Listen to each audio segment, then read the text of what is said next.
Je vous le disais en titre, dimanche, les Burkinabés se rendent aux urnes pour l'élection des conseils municipaux. Les exécutifs qui seront issus de ces élections seront chargés de la conduite de l'action de développement. Justement, arrêtons-nous ce soir sur cette tâche dévolue au conseil municipal. Il est en principe épaulé dans sa tâche par le conseil villageois de développement, qui lui n'est pas forcément issu d'élections. Allons donc comprendre le rôle de chacune de ces deux structures avec Adamou Sebougo et Christophe Da Agawa.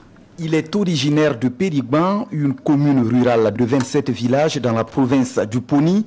Cela fait 5 ans qu'il est élu à la tête d'une organisation locale, le Conseil villageois de développement CVD. Le rôle du CVD, impulser le développement à la base de la collectivité. Le CVD, par exemple, identifie les projets, les problèmes par exemple, du village, puisque c'est à travers l'élu local qui est le conseiller du village.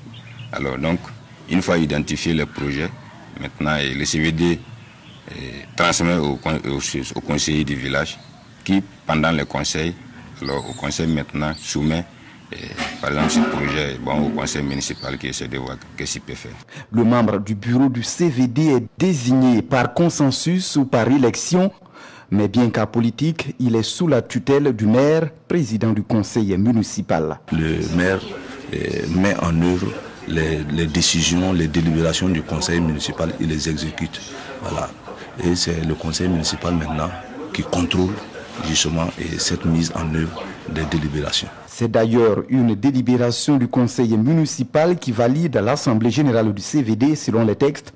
Et ce travail en tandem des deux structures prévues par la loi se passe plutôt bien.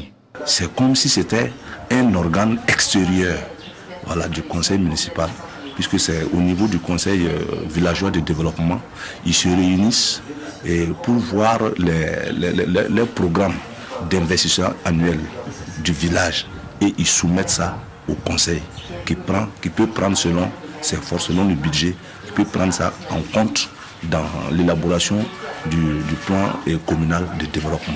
Les relations entre conseillers municipaux et CVD se passent assez bien, dans la mesure où le conseiller municipal, lors des sessions, fait remonter les difficultés de son ressort villageois, et le CVD nous approche également, soit par l'intermédiaire du conseiller ou bien par lui-même, les problèmes liés par exemple à l'eau potable, à l'assainissement ou à la petite délinquance au niveau du village. Le Conseil villageois de développement est créé en janvier 2007 en remplacement de la Commission villageoise de gestion des terroirs CVGT.